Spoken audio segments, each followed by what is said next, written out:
Hi everyone. Welcome to the first talk of the Professor Govind Swarup Memorial Lecture Series by Professor Nissim Kanekar. Professor Nissim currently works at NCRA-TIFR.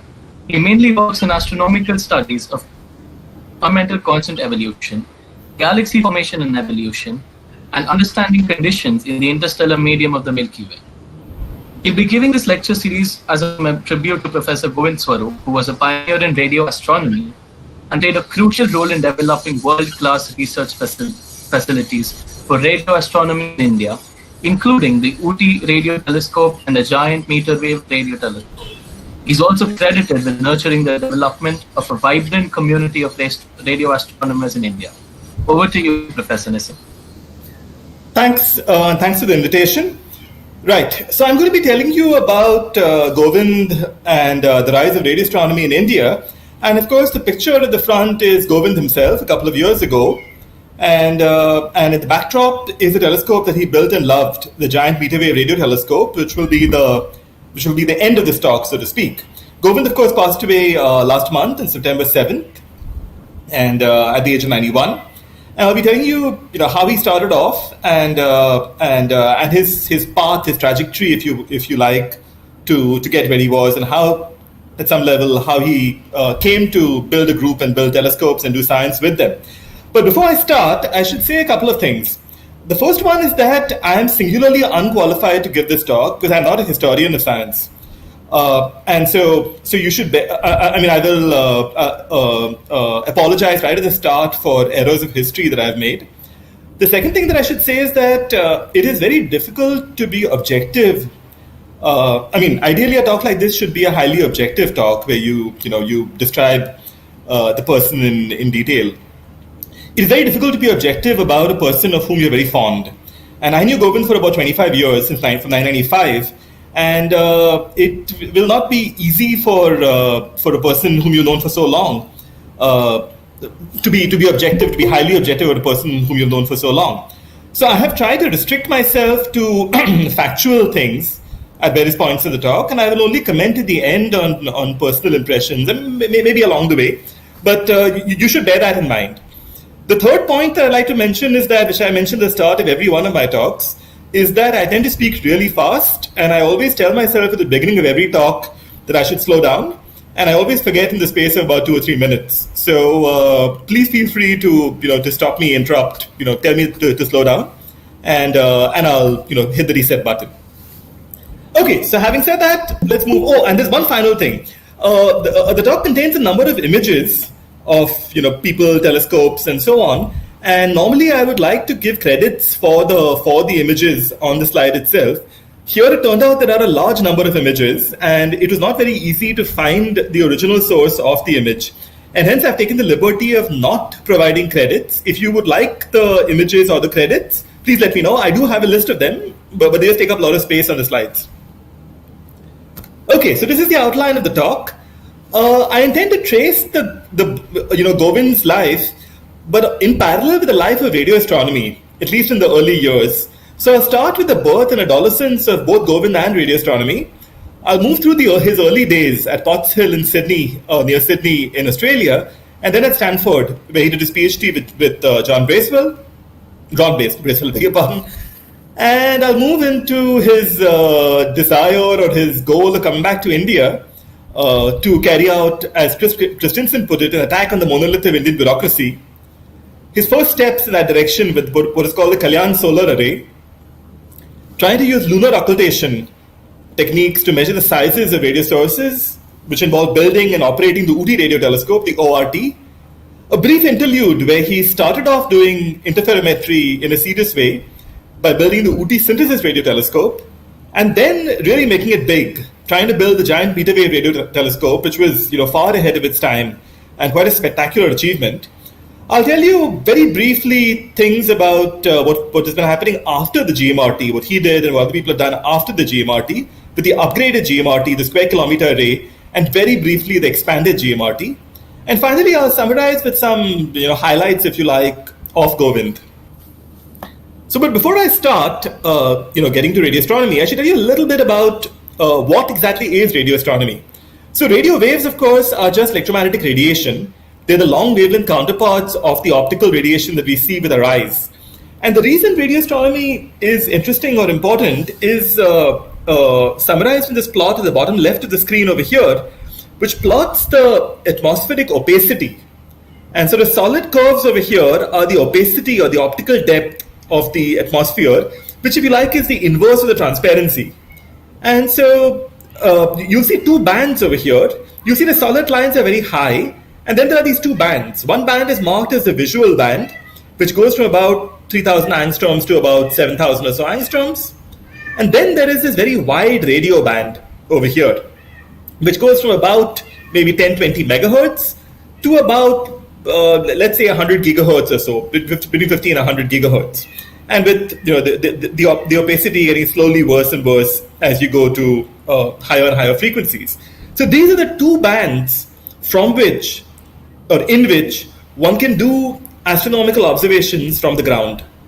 At all other frequencies, at frequencies, for example, gamma rays at the extreme left of the spectrum, X-rays, ultraviolet radiation, infrared, far infrared, you have to build satellites and send them to space. And that's why, for example, you have the Hubble Space Telescope, the Herschel Telescope, the Spitzer Telescope. These are all ultraviolet or mid or far infrared satellites, which operate in these parts of the spectrum, but the atmosphere is opaque. But in the visual and in the radio, you can build telescopes in the ground. And of course, astronomy was synonymous with optical astronomy for more than 2,000 years until about 1930. We didn't need to use the adjective optical. Astronomy meant optical astronomy. And things changed in a dramatic way from the 30s onwards. And that's, at some level, this story. So let's start with the birth. So Govind was born as Govind Swarup on 23rd March 1929 in Thakurdwar in UP. And the name Govinda is interesting because he never used the extra A on any of his papers. I never knew that his name was Govinda until I finally saw his PhD thesis. So his thesis at Stanford mentions Govinda Swarup. It has the extra A. But otherwise, he was always referred to as Govind. Almost contemporaneously, in 1931, came the first detection, the birth of radio astronomy, where Karl Jansky, who was a radio engineer at Bell Labs, was basically trying to look for the sources of noise, thunderstorm noise, in transmissions of transatlantic radio signals. And so he was trying to find out, in which directions do you get the worst thunderstorms. And so he built this antenna, which is shown on the right over here in the blue skies in the background. This is a replica of Jansky's antenna, which is now on the grounds of the Green Bank Telescope in West Virginia. And it's called a merry-go-round. It's kind of an aerial which rotates on this bearing at the bottom. And with that, he found three kinds of noise, two of which he identified with thunderstorms. And a third of which was weird. It didn't seem to have any correlation with thunderstorms. It seemed to be coming from some direction in the sky. And what he found after observations of about a year and a half was that the noise was not coming from the solar system. It seemed to be coming from the Milky Way or from some extragalactic object, and it seemed to be brightest from the center of the Milky Way. And so Jansky published the first paper on radio astronomy in 1933. And interestingly enough, the first paper on radio astronomy was not published in an astronomy journal. It was published in the Proceedings of the Institute of Radio Engineers, because Jansky was a radio engineer. The problem was that there wasn't a whole lot of interest. Jansky did some more work. The problem was that people didn't understand what these damn signals were. Astronomers were used to starlight, and starlight is thermal radiation, it's black body radiation. And people had known from the early 1900s that you can't get radio emission the amount of radio emission from stars and the thermal, from black body emission is very, very small. So there wasn't much interest. And finally, in 1935, Jansky basically quit. And he moved on, went back to Bell Labs, continued working with Bell Labs, and then back to radio engineering, so to speak, and quit astronomy. And he has been immortalized by the name, the Karl G. Jansky Very Large Array, for the sister of the Giant Metrewave Radio Telescope in the US. But that was it. That was the end of his career in radio astronomy. And then, in 1937, an unemployed radio engineer, Grote Reber, who had read Jansky's paper in the Proceedings of the IRE, decided that he applied to Bell Labs for a job, didn't get a job, And that's Gro Trebor at the top over here. So at the top of each of these slides, I've shown a timeline. So this goes from 930 to about 1940. The first image on the left is Karl Jansky, and the image on the right is Gro Trebor. And so Gro Trebor was basically unemployed. Bell Labs wouldn't give him a job. And so he decided, having read Jansky's paper, that he should build a dish antenna in his mom's backyard. And so it's classic backyard astronomy. And he built a receiver, and so this is the telescope that he built, the dish that he built in his mom's backyard. That's the back garden. And he first operated at about 3.3 gigahertz, 3,300 megahertz, saw nothing. Then he operated at 900 megahertz, saw nothing. And then he moved down further in frequency. So Jansky was at 20 megahertz, and Gro Trebor started at much higher frequencies, and then he came down to 160 megahertz. And suddenly he saw a signal. And Trebor, for about nearly 10 years, was essentially the only radio astronomer in the world. It's kind of funny to think about this. And in 1940 came the first astronomy paper from Trebor, which he called Cosmic Static. And Trebor basically made the first maps of the sky in 1943. And he identified these strange sources. He found radio emission from the sun, which had actually also been detected during World War II in 1942 by Joseph Hay and Stansworth, I think. But they didn't publish because the information was classified. And so Trebor was the first to publish maps of the sun. And then he found these two really bright sources which didn't seem to have optical counterparts, Cygnus A and Cassiopeia A.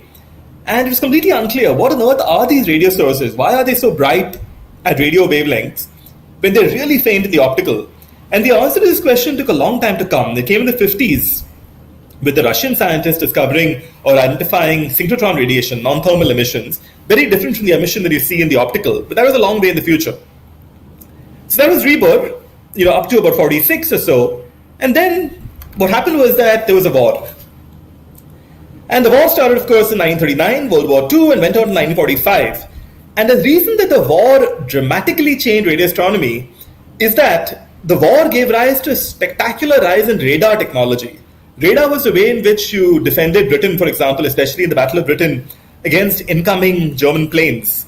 Radar was the way in which ships in the Atlantic or the Southwest Pacific identified other ships at distance. Radar was the way in which you sent shells when you're trying to bomb another ship. You actually send shells using tracking via radar. And it is amazing that so many of the greats of radio astronomy in the late 40s and early 50s, and all the way to the 60s, were actually people who were working on radar during World War II.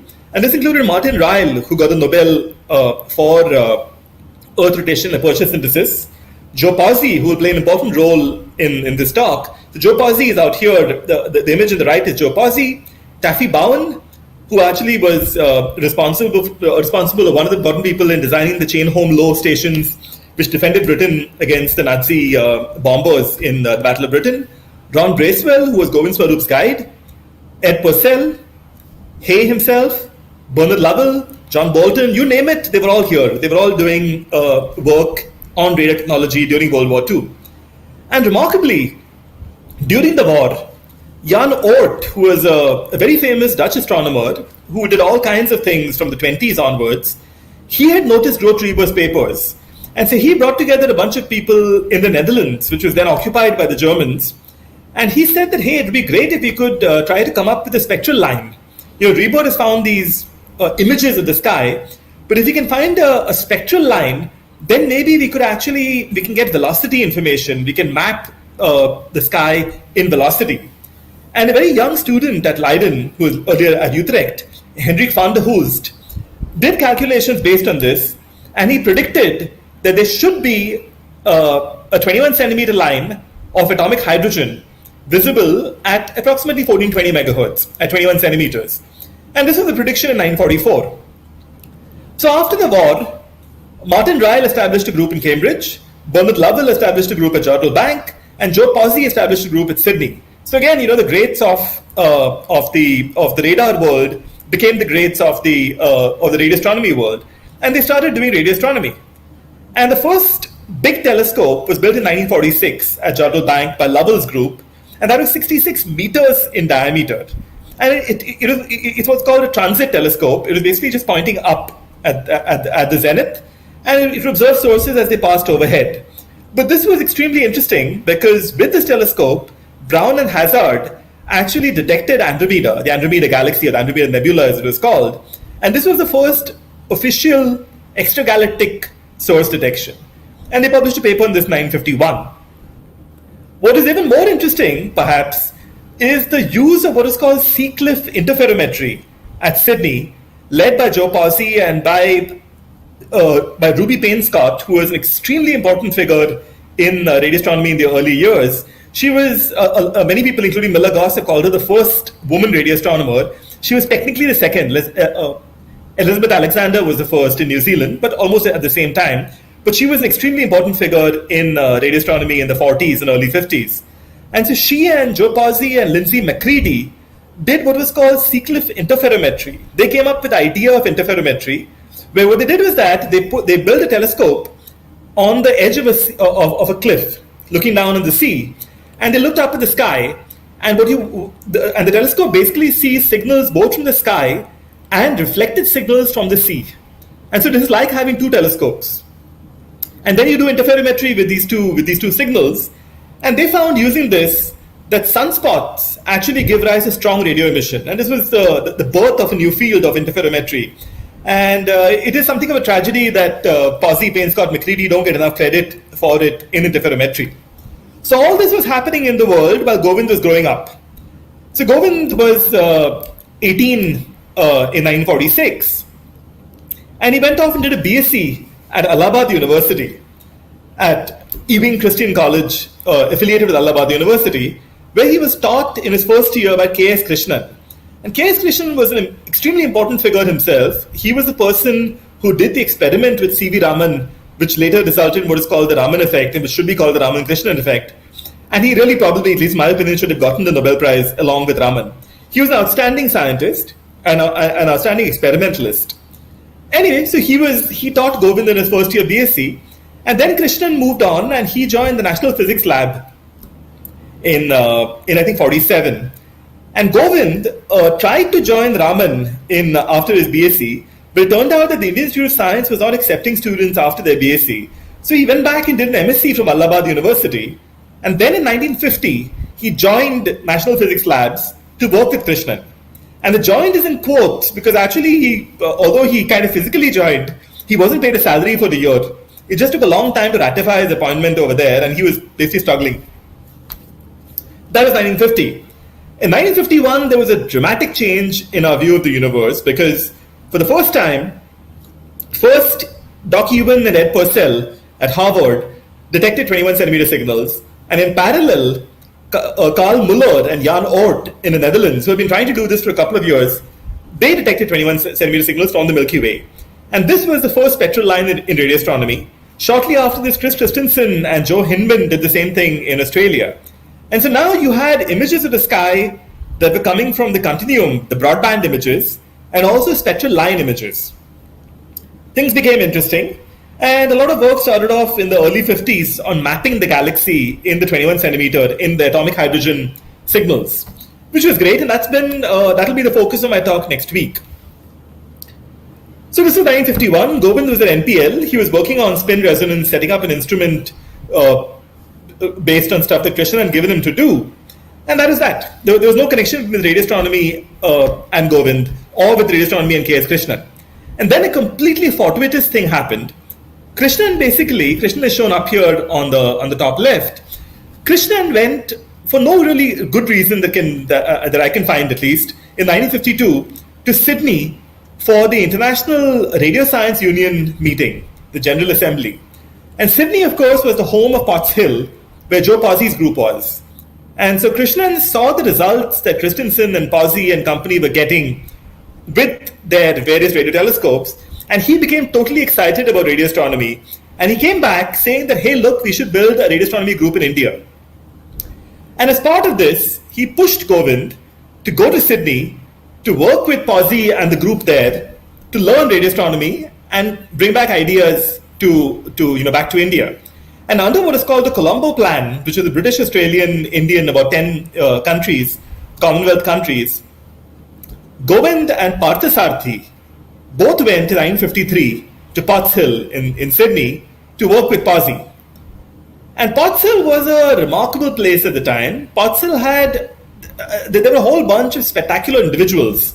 There was John Bolton, who's shown up here, Chris Christensen, one of the most important designers and builders of telescopes, Bernie Mills, another spectacular designer and builder of telescopes, Paul Wild, who became unofficially the father of solar radio astronomy. They were all at the same place at the same time.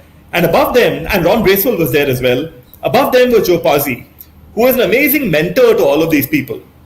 And so there were these crazy antennas all over the place at Potts Hill. On the left over here is shown Chris Christensen's solar grating array, with Christensen standing next to it. These are about 2-meter sized dishes, and 32 of them in the line along the edge of the Potts Hill reservoir. And then the dish in the middle over here, or the image in the middle over here, shows Govind, the young Govind, who actually has hair at the time, and then Parthasarathi next to him. And standing in front of the dish with which Christensen and Heinemann detected the 21 centimeter line. So there were all kinds of dishes that were being built by, each person built his own dishes.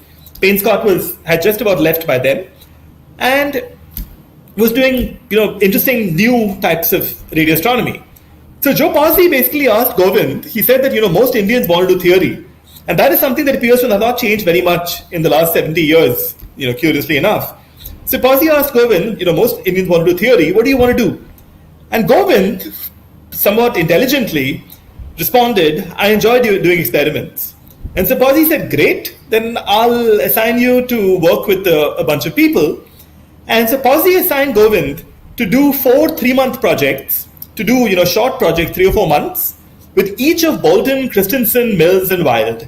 And this is like being trained by, Pazzi himself was overlooking the whole thing, but he's now doing 4 completely different projects with 4 pioneers in radio astronomy.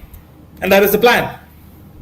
And the idea was that you spend 3 months each with Mills first, Christensen second, Wild, and then Bolton. And then 954, the idea was that you suggest your own project. And it was a 2-year position. And so the last year, basically, he and Parthasarathi can do their own thing. And so Govind initially worked with Bernie Mills, and Mills had built what is called the Mills Cross, which is this telescope that you see over here, this funny cross array, which I think you can barely see. You can just about see the wooden supports of the telescope in white, but there's a cross over here, which is the basic, the basis of the Mills Cross, the demonstrator of the Mills Cross. And so Govind worked with Bernie Mills. He built a phase shifter for this prototype and demonstrated that it worked.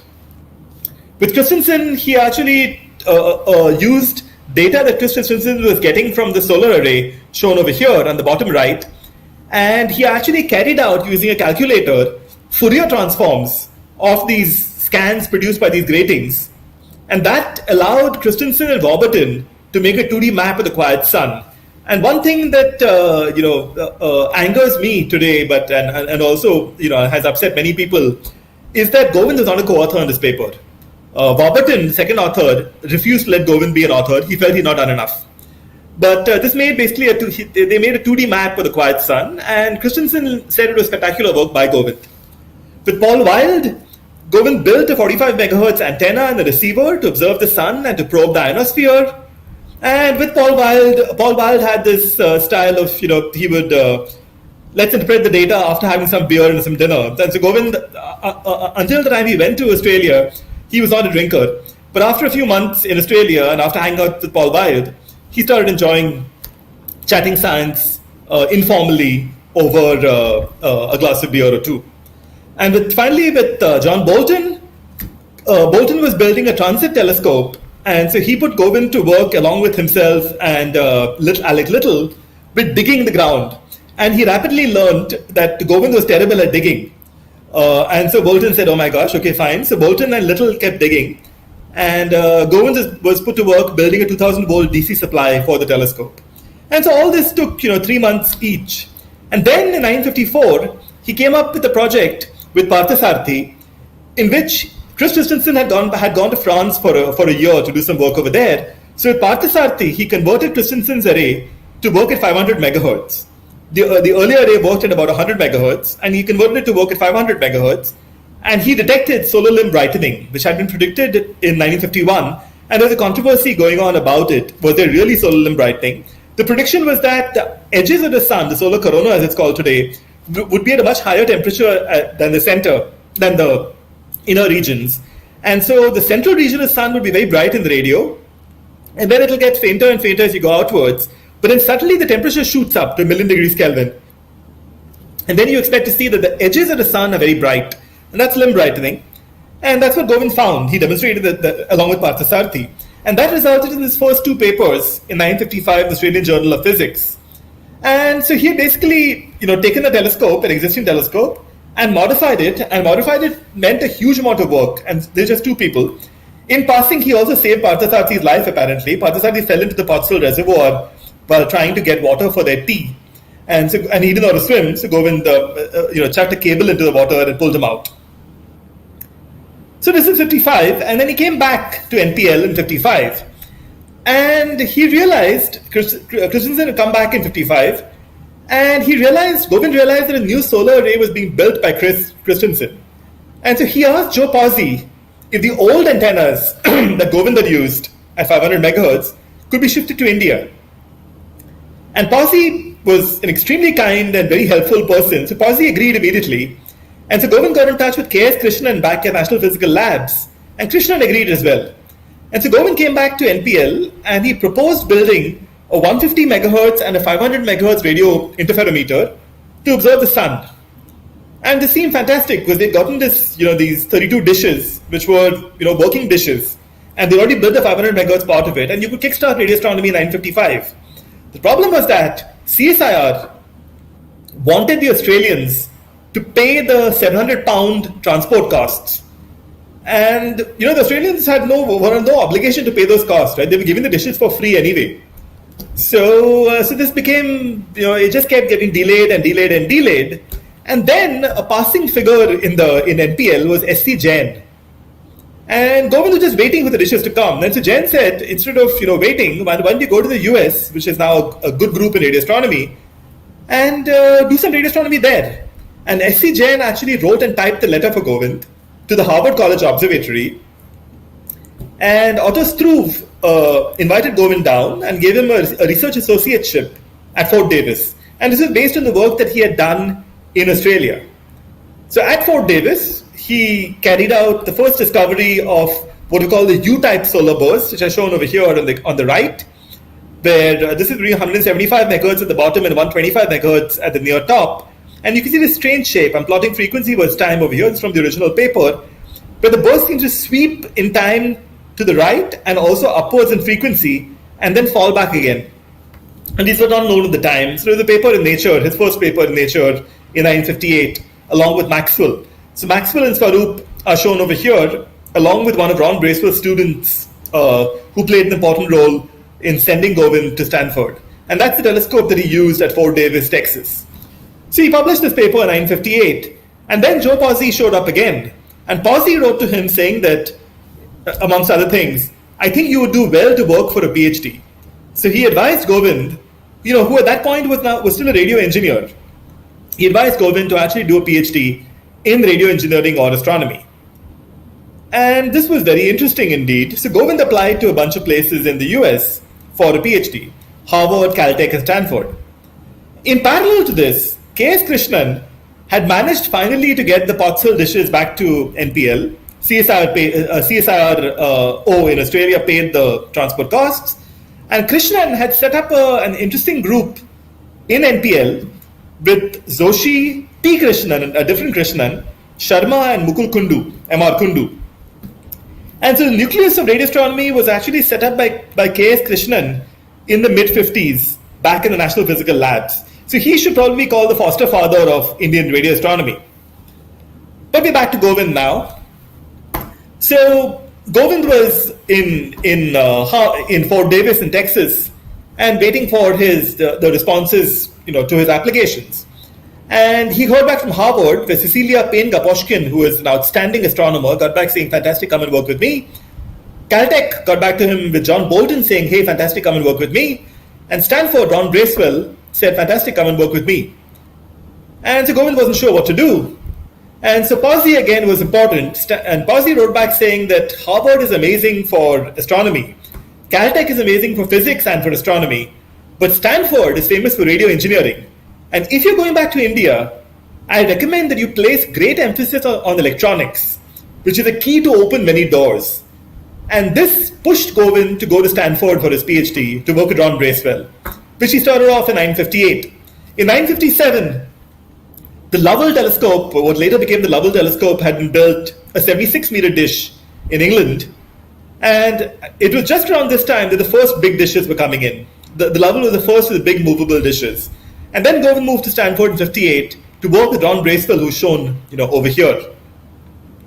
In 59, the first major survey of the sky, the 3C survey, there had been earlier surveys, there was a 1C and 2C surveys, but the 3C was reliable, came from the Cambridge group, and that, again, gave a big picture view of the sky.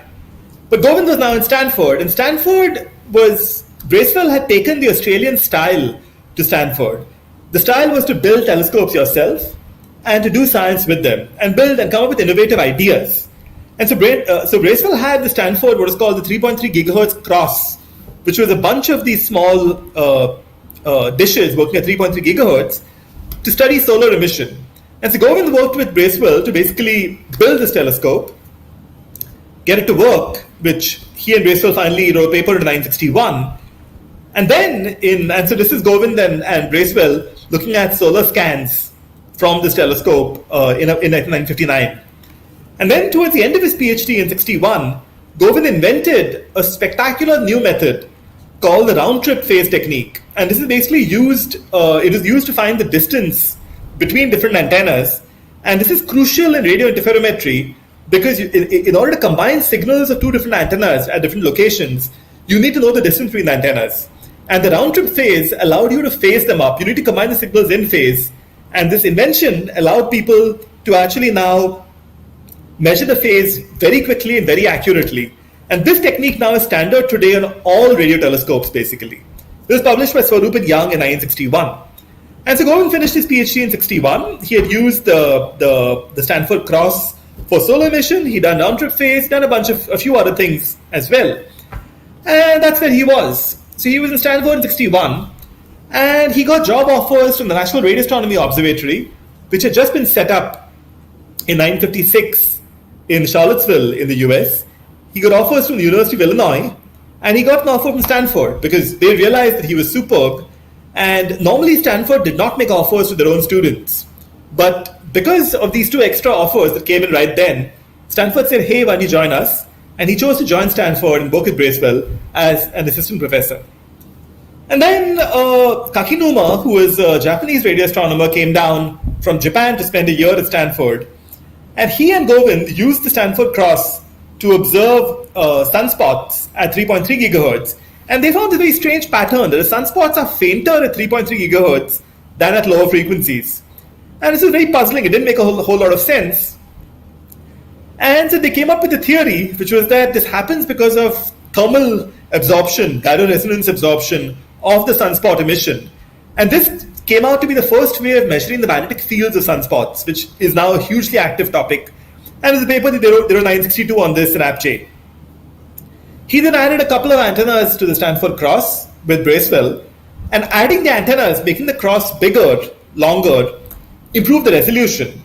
And for the first time now, they could see that there were three source components of this famous source Cygnus A, which had been seen to have two components earlier. Now, because of the better resolution, they could see three components. And so he and Bracewell wrote a paper on this in 1963. And from the early 60s, he had already been thinking seriously about going back to India. He was fairly nationalistic. I mean, he grew up in the times slightly before liberation. And so in the 40s, he was fairly nationalistic. And he wanted to go back. So he was discussing this with Christensen and Pazzi, his earlier mentors.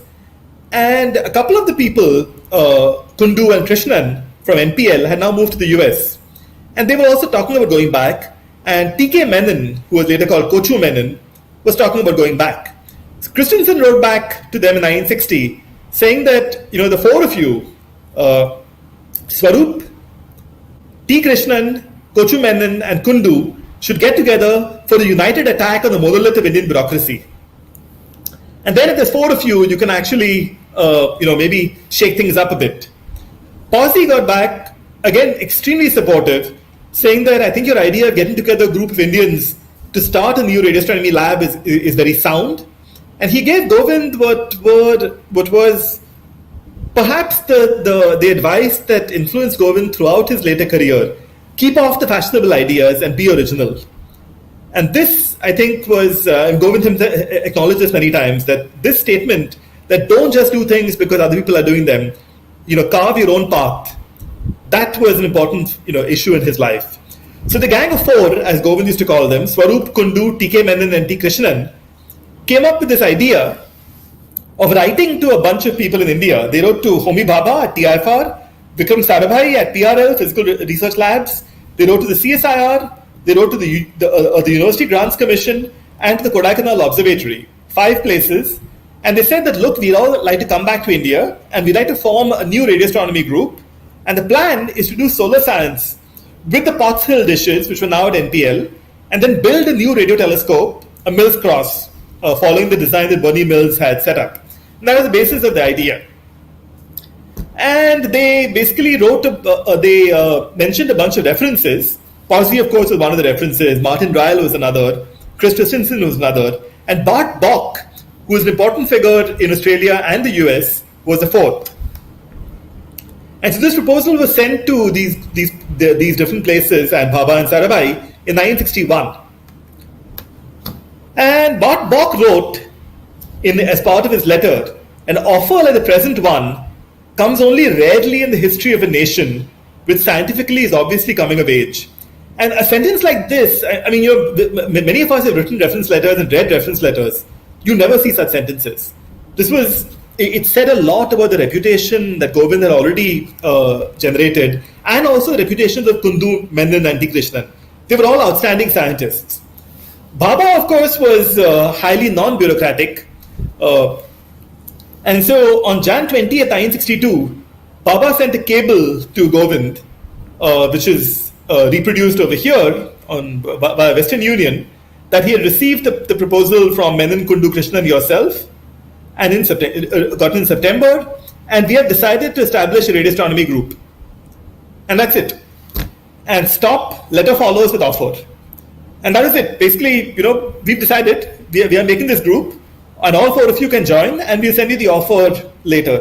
Bhabha was not known for dilly-dallying. He was a man he had things to do, and he wanted to do them fast. And he was an outstanding scientist. And that's Bhabha on the right over here.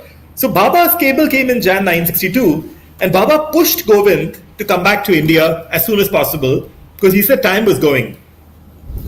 In the early 60s, the culture was changing.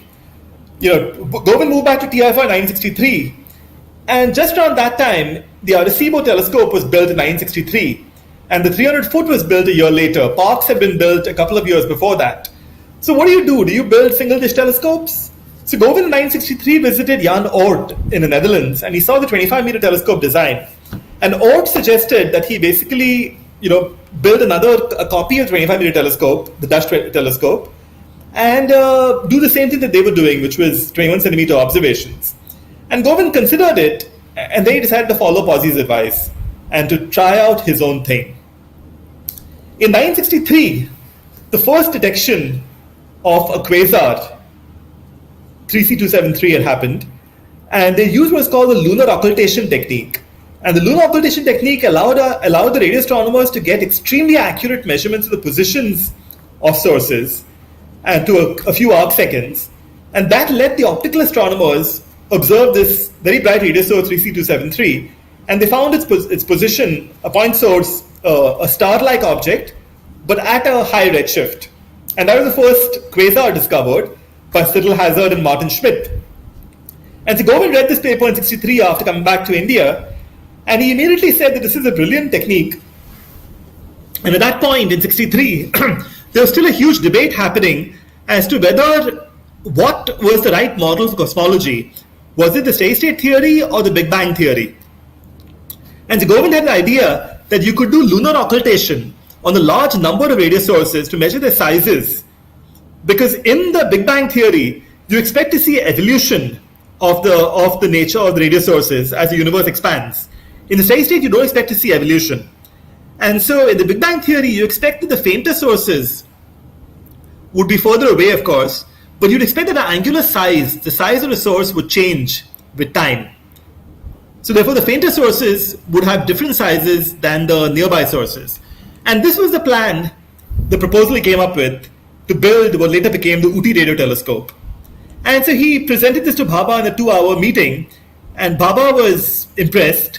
And so Govind said, okay, so, should I write a project report and a project proposal and so on, and funding, and how do we get it?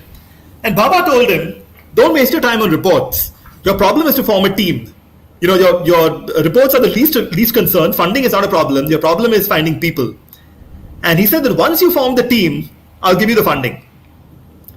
And this was where Govind changed his life, so to speak. And he developed this remarkable ability to motivate young people. And that was one of his salient features. And so he gave a talk at the BRC training school, and immediately motivated Vijay Kapahi, who was his first PhD student, and J.D. Islur to join him. And Joshi and Sharma, who, as I said, were in the US, they came back in 1964. Ramesh Sinha and Durga Bagri joined him for their PhDs in 1964. They were not students, they were associates. And then Bhabha managed to convince the NPL to give TIFR the Potts Hill dishes. And that let them build the Kalyan array, just on the outskirts of Bombay, on a deserted airstrip. And the point was that they wanted to build the Ooty telescope, but they decided to do the Kalyan array first so as to get experience. And this was again Govind's style. You build, you don't just jump and try to build the craziest thing on the planet. You learn, you develop your skills, and you build your confidence. And with the Kalyan array, they demonstrated that the solar limb writing was very smooth, addressing an important problem in radio astronomy at the time. And the first paper in the Kalyan array actually went to Nature, which says a lot, right? I mean, Nature was the top journal in the world at that point. And this picture over here shows Govind with slightly less hair now, and Vijay Kapahi below one of the Potts Hill dishes, which were part of the Kalyan array in Kalyan. And in parallel, in 1965, the microwave background had been found by Penzias and Wilson. Sadly, Bhabha died in 1966. In fact, even before this paper came out, shortly before this paper, he never saw the Ooty telescope. He never saw the paper, the Kalyan array.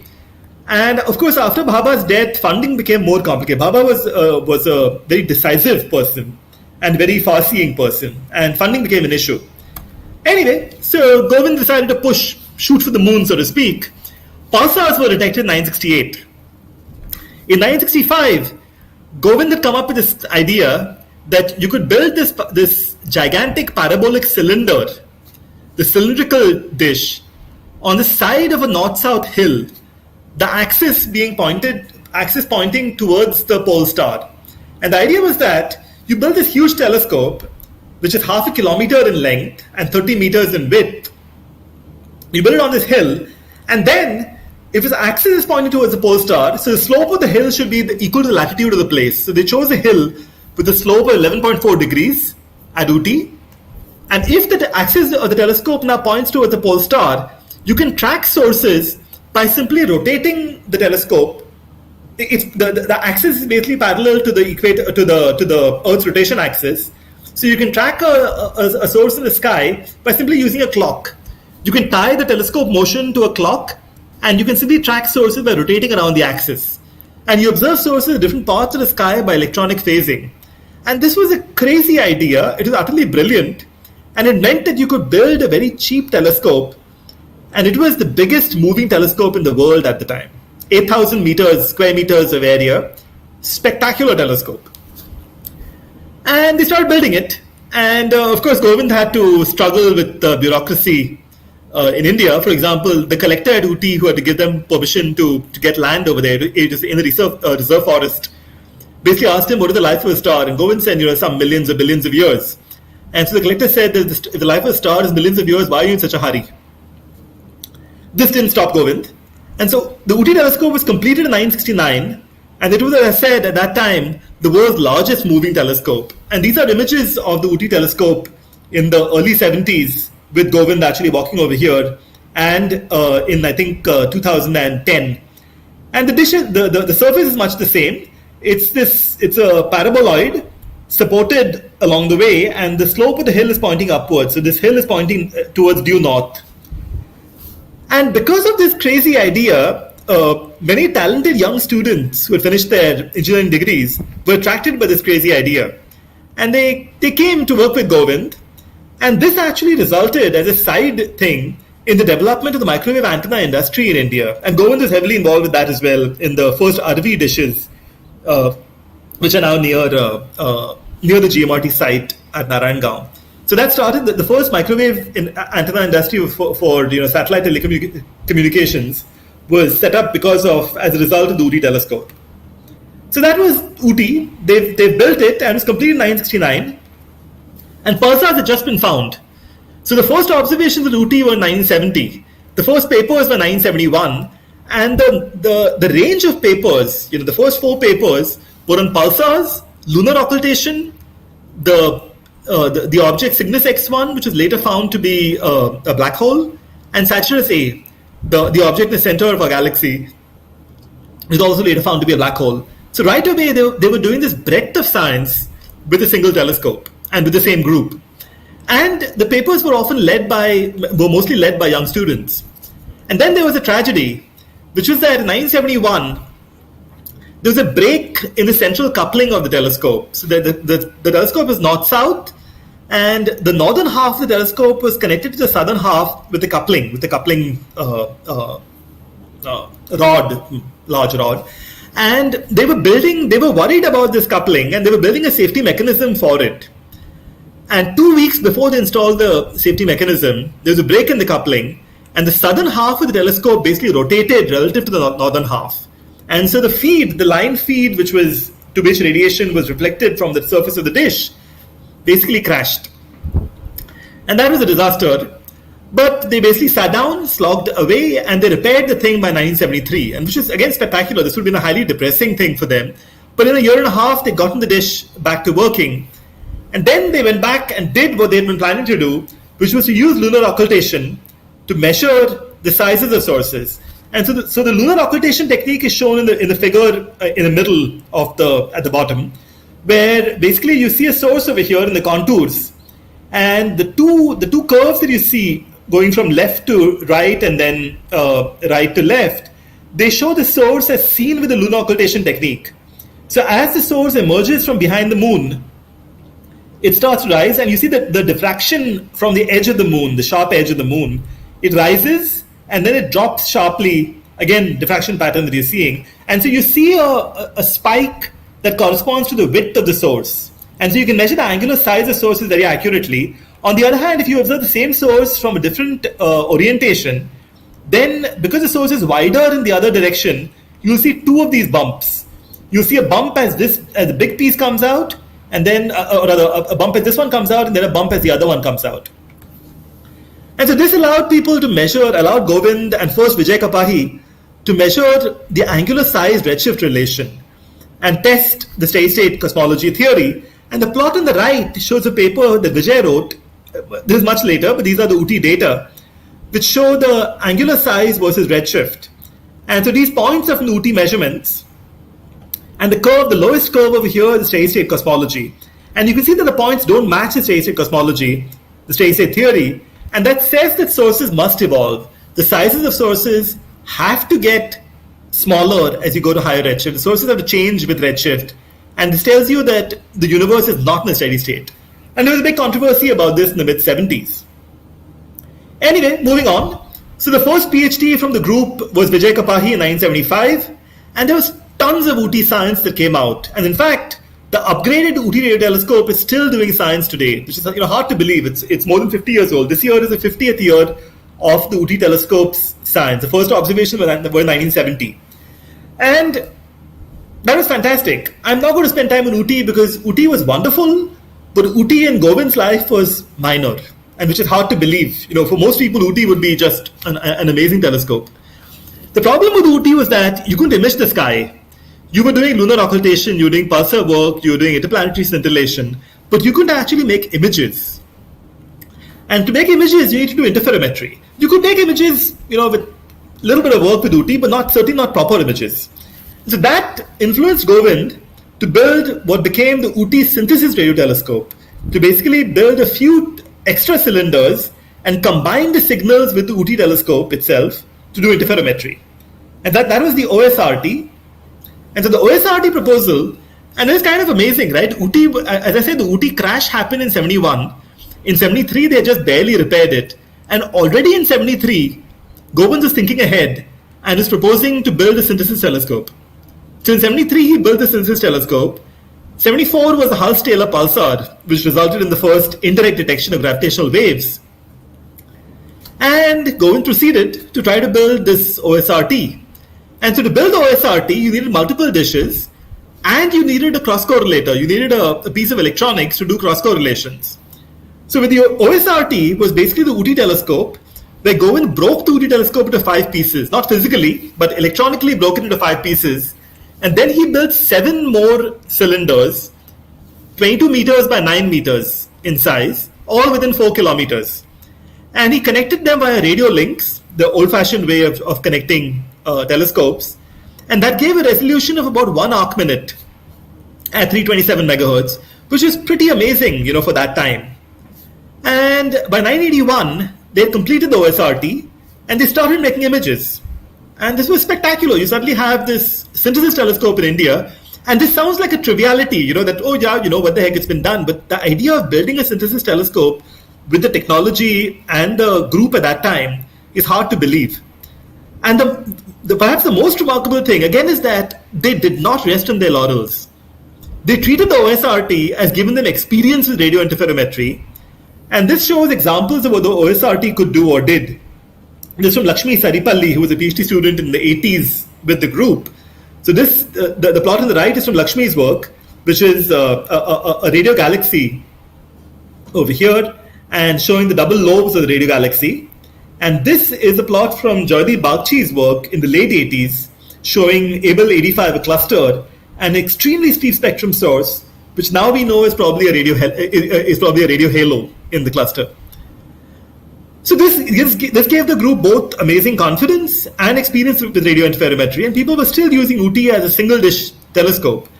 In 77, Govind proposed, along with Okoye, to build an even more massive telescope, the Giant Equatorial Radio Telescope in Kenya. Unfortunately, Jomo Kenyatta, who was the president of Kenya, he died in 78, and so the telescope basically fell through. They thought about Indonesia, but it never really went forward because Indonesia was an earthquake-prone region, and so the telescope finally didn't go very far. And then the world changed. In 1980, the Very Large Array opened. The Very Large Array is 27 parabolic dishes at high frequencies, greater than 1.4 gigahertz, and this was a game changer in radio astronomy. This completely changed the world, so to speak. And the OSRT at low frequencies opened at almost exactly the same time. So the OSRT was, remarkably parallel with the VLA, but the OSRT was cylinders, while the VLA was parabolic dishes. Very, very different.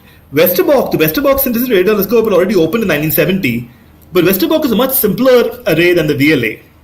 And the GMRT was designed along very similar lines to the VLA.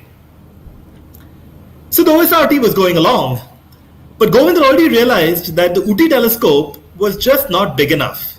You needed a much, much, much bigger telescope to do the science that he wanted to do. And the science that he wanted to do was linked to the fact that in the early 1980s, there were 2 models of galaxy formation. There was the hot dark matter model and the cold dark matter model. And the kind of galaxies that you produced in the hot dark matter and cold dark matter models are very different. Hot dark matter made a very clear prediction that there would be massive galaxies at very high redshifts of 3. Cold dark matter said there would be much smaller galaxies. And if you had these massive galaxies, you would immediately get very large 21 centimeter signals in the hyperfine line of hydrogen that van der Hulst had predicted in 1944. And so Govind said, this is fantastic. And this was the main science motivation for the GMRT, that you want to search for 21 centimeter emission at the highest redshifts. And again, this tells you where Govind was coming from at the time. Nobody else was doing this. It was spectacular science. It was big picture science. It was attacking a really foundational problem in the field in the early 80s. And because Govind was a broad scientist himself, he also said we'll do other low frequency things and be versatile. So the original plan was to do multiple frequencies up to 610 megahertz. And then very fortunately, Anantaramaya at the Raman Research Institute argued there should be a higher frequency system up to 1.4 gigahertz. And that became the final GMRT. But the problem was that if you wanted to build this big telescope, it was going to be really costly. In fact, the VLA, which is solid steel and which is 25 meters, each dish is 25 meters in size, the solid steel meant that these dishes were really heavy. And that meant that they were really costly. And so Govind and the group came up with a spectacularly new idea, again cute idea, which is called the SMART concept. He also really liked coming up with cute acronyms. Stretched mesh attached to rope trusses. Basically a steel mesh attached to rope trusses with the trusses shaped in the form of a parabola. And so you basically synthesize a parabolic dish surface from this mesh. And the fact that it was not solid steel, it was a mesh, meant that the dishes are much lighter. So this shows you an example of a GMRT dish. And you see that you can actually see the sky through the dish. The dish is nearly transparent, except along the arms of this dish, which are the supporting structures. And those are the steel rope trusses. And this meant that the dishes are much lighter. They were much less expensive. And so in 1987, Govind put in a proposal to the government, to TIFR, to the Department of Atomic Energy, to build 34 dishes, 45 meter diameter. And remarkably, the GMRT began construction when Govind was approximately 60. When most people are basically, kind of retiring or tending to retire, Govind started building the biggest telescope of his life in 87 when he was 58 years old. And it's hard to believe. Anyway, so in 1987, about 38 crores was approved for the building of the GMRT. The final cost was not much more than this, about 45 crores. And 1989, the group moved from Ooty and Bangalore to Pune University, and they began construction of the telescope. Sadly, in 1992, the COBE satellite went up, and the COBE satellite showed conclusively that hot dark matter was wrong, and that cold dark matter was the right cosmological model, which meant that the primary science goal of the GMRT, finding 21 centimeter emission from the earliest galaxies, would not be possible. Those galaxies would not exist in cold dark matter. But that was fine. Govind already made the telescope really versatile. And so you could do all kinds of other science as well. And this shows the construction of one of the GMRT antennas, with the base of the antenna already set up and the dish sitting at the base and with a bunch of people over here. And this gives you the scale. The people are like ants on the scale of this huge dish. And this is a picture of Govind and Tapde, who is the chief engineer, and Vijay Kapahi, actually, pulling this thing to rotate the dish to push it onto the bearings, onto the base of the dish. And very fortunately, of course, it was not the four people in the front who did the real pushing. That's just for the photograph. The people behind did the actual physical work. And that's why the dish, otherwise we probably would still be waiting for the dish to go up. But you can see Govind having a lot of fun fooling around with this. The other thing with the GMRT was that it was now electronics. Instead of radio links, the signals were being transmitted by optical fibers. And that was again a huge jump. The VLA, which was had been built earlier, had signals being transmitted by waveguides. Govind decided to do optical fibers in the mid-80s. And the electronics had to be set up for this. And the in-house electronics was set up by, as Govind called them, our young kids, who were kids who had learnt with the Ooty telescope. And the 30 dishes are finally built in 1996. The correlator was built completely in-house. It was built in phases. And the first observations started in 1997. And which is kind of remarkable when you think about the fact that, it's not even 10 years from the approval of the proposal. And the spectacular sensitivity of the GMRT meant that the group could now do 21 centimeter absorption detections, new detections at high redshift, with just 5 antennas. The first paper was written in 1999 using just 5 antennas, and the final correlator was built in 2000. So that's the GMRT. It consists of 30 antennas, 45 meter diameter, 2 polarizations, and a Y-shaped array. So the antennas are 14 antennas are in the central square in a 1 kilometer region, and then there are 16 antennas in the 3 arms of a Y. And the length of each arm is about 12-13 kilometers, and so the baselines are about 25 kilometers. It's got 5 frequency bands from 150 megahertz to 1420 megahertz, and the remarkable thing was that this telescope is open skies. Anybody can propose for observing time on the GMRT. It's like the VLA, it's like Westerbork, it's like the best radio telescopes in the world. And this also says something about Govind's confidence. He didn't restrict the telescope to only Indian users. He said we will compete for time just like everybody else. So Govind Swarup himself, the person who designed and built the telescope, was actually writing proposals to get observing time on the same telescope. And that says something about him. So this is today, quite simply, and for 20 years has been, the best low-frequency radio telescope in the world. It's got a whole wide range of science projects. I won't even talk about them. And in 2002, Govind wrote his first papers with the GMRT, where he detected 21 centimeter absorption out to a redshift of 3.4 in a couple of papers, one with Poonam Chandra in 2004 in the JA. This was a known system, but he basically used the GMRT to confirm the detection and to look for a weak secondary component. Really nice work, again. And let me emphasize that this is work done when Govind is more than 70. And he learned how to analyze data with APES, the package that he used to analyze interferometric data, in 1999 when he was 70 years old. I can tell you a story about that if you like later. So what happened after GMRT? So Govind of course, he retired formally from as the director of NCRA in 1994. And he retired as the project director in 1996. But of course, he continued. He was an emeritus professor at NCRA after that. And he continued to think about all kinds of stuff. And in fact, the reason I put after GMRT in quotes is that in 1991, before the GMRT was built, Govind had already in a conference at the IIU General Assembly came up with an idea for the International Telescope for Radio Astronomy. Peter Wilkinson in the same conference gave a talk on what was called the Square Kilometer Array. And they were basically the same telescope. And the primary science goal, again, was high redshift 21 centimeter emission. At that point, it was starting to become clear that hot dark matter was dying, was not going to work. And so Govind realized that you need to build a much, much, much bigger telescope than even the GMRT to actually detect 21 centimeter emission from the highest redshifts. So this is, again, remarkably prescient. This is well before the GMRT is built. Govind's already talking about the next step. And in 2000, when he was 71, he designed and patented a prototype 12-meter square kilometer array dish, which was part of the competition for SKA dishes. In parallel, he was very interested in education. In 1997, along with V.G. Bhide, who was the ex-vice chancellor of Pune University, he came up with the original concept and the proposal for the Indian Institutes for Science Education and Research, and which later in 2005 resulted in the first ICERs being set up. CNR Rao piloted that proposal through to get funding. And then later in 2008, Govind was not directly involved in this, although he was involved in the meetings and certainly involved in giving huge advice. There was a proposal to upgrade the GMRT, to build new receivers, a new correlator, new optical fibers, new everything basically. And that started off in about 2010. In 2014, NCRA, and then in 2015, India, joined the International Square Kilometer Array Organization.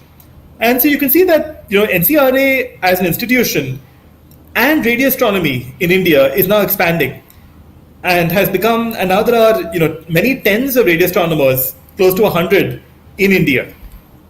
In 2018, the GMRT upgrade was completed, and then following in the footsteps of Govind, we started planning the expanded GMRT, building more antennas, focal plane arrays to look at larger regions of the sky, going on to longer baselines. And so the first expanded GMRT meeting happened in August of 2018 to propose, to plan a new GMRT, an expanded GMRT. And it was amazing for me because, Govind was 89 at the time, and Govind sat through 2 days of this, the whole day of this meeting, and then later half a day of later conversations. And Govind asked the most questions of anybody in that meeting at the age of 89. Govind's last science paper was in 2019 with Nitin Mohan, who was a student who visited NCRA to work with Govind on UGMRT observations of Venus. And then in 2020, in the last few months of his life, he was invited to write, to have one of the greatest honors in astronomy, to write what is called the prefatory autobiographical papers for the annual reviews of astronomy and astrophysics. And so he was working on that right till the end of his life. He had sent copies of the paper to various friends and collaborators for comments. And even at the age of 91, he was being extremely careful to get the history right, to get the information right, and so on. And he was working almost literally till the day he died. And he finally passed away on September 7, 2020. So this now gives you kind of a bird's eye view of Govind. It's hard to summarize, Govind in a slide. But I'll say three things that, I haven't said before. He had nearly 100 publications. But that's not very much. 100 publications, many great astronomers have 100 publications. He had many, far more contributions to other publications. And he could have put his name on the publications of many of his students and chose not to. He encouraged the students to write their own papers. He gave birth, not physically, but metaphorically, to a remarkably large radio astronomy group in the country. There were more than 65 completed PhDs from the Ooty group in NCRA alone, from 1975 until today. And that is quite a remarkable feat. In addition, there have been more than 50 completed PhDs from other groups in India, especially in radio astronomy, especially from the Raman Research Institute, which was led by Radhakrishnan from the early 70s. And so that has really kickstarted radio astronomy in a crazy way in India, because of which a very large number of proposals to telescopes, like the GMRT, come from places which are not from NCRA. They come from other groups in India. There are more than 300 refereed publications from the Ooty Radio Telescope, and already far more than 750 from the GMRT. And this tells you how much these telescopes are being used by other astronomers. And that's kind of, if you like, his legacy. So why was he so special? So the first thing I think is that he had fantastic mentors. K.S. Krishnan was amazing. Joe Pozzi was spectacular.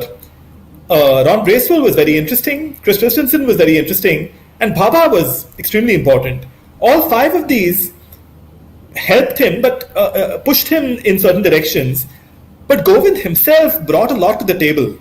He brought a lot of originality to the table. He was a superb designer. He came up with his own ideas right from the day he went to work at Pozzi and company in 53, and came up with the idea of playing around with Christensen's array. He was a superb telescope designer and innovator, and he had, as G. Srinivasan put it, a great feel. He had wonderful intuition for what would work, both in telescopes and in astronomy. He was inspirational in his leadership, and he was inspirational in his originality. It was hard to not hang out with him and feel excited. He felt that there were important things to do, and you felt you could do them if you were chatting with him. And he was extremely encouraging of questioning authority. He didn't like the notion of authority. If you were chatting with him, you were his equal. And you had the right to tell him that he was wrong and that he was a fool and whatever, and it didn't matter. He would be very happy to listen to you and to be told that he was completely wrong. And he would tell you to your face you were completely wrong if he felt that was the case. Something that he mentioned to Rajaram Nityananda, and something that all of us have noticed with Govind, was that he seemed to always have a lot of time. When you walked in the corridors of NCRA, as I used to walk during my PhD in the 90s, you would frequently see Govind in the corridor chatting with somebody. And you would often chat yourself with him in the corridor. And these were long conversations. They were just random conversations about all kinds of stuff. Ranging and putting antennas on, for example, on super tankers to get good UV coverage. They were completely unplanned. And Rajaram said that many people wondered, how did Govind manage to get so much of work done when he seemed to spend so much of time chatting with people in corridors? And Govind said at some point that his aim is to find an intelligent wall off whom he can bounce ideas. I think that's an interesting way of doing science. He had remarkable enthusiasm and optimism, and he always searched for the big problems. And finally, he loved radio astronomy, and he continued to pursue his passions pretty much until his death. So I'll leave you with that. Thank you very much, and I'm sorry for having overshot and taken 10 more minutes of your time. Thank you. That was a brilliant take, Professor. Professor Govind is an extremely inspirational personality, and your amazing take on it was also extremely eye-opening. We've received amazing response, and there was one question in the YouTube comment section. What exactly does the 21 centimeter line represent? Okay, so the 21 centimeter line is it's a spectral transition. It's a quantum mechanical transition that happens within the ground state of hydrogen. So what happens in hydrogen is that the spin of the electron can be either parallel or anti-parallel to the spin of the proton. And in the state in which it's parallel, it has slightly higher energy than in the state in which it's anti-parallel. And so it can actually do a spin flip transition and emit a photon with a wavelength of 21 centimeters. And this emission basically it's a hyperfine transition. It's a spin flip transition. It's a magnetic transition. And it is a very weak transition. But because there's so much of hydrogen in galaxies, hydrogen consists of about 70, the universe is 76% hydrogen. Because there's so much of hydrogen in galaxies, you can actually see these gigantic hydrogen clouds in the 21 centimeter line. And the beauty of this line is that you can actually map galaxies with it. And this will be the subject of my talk next week. So I'll tell you more about it next week. Thank you, sir. We're really looking forward to learning more about that.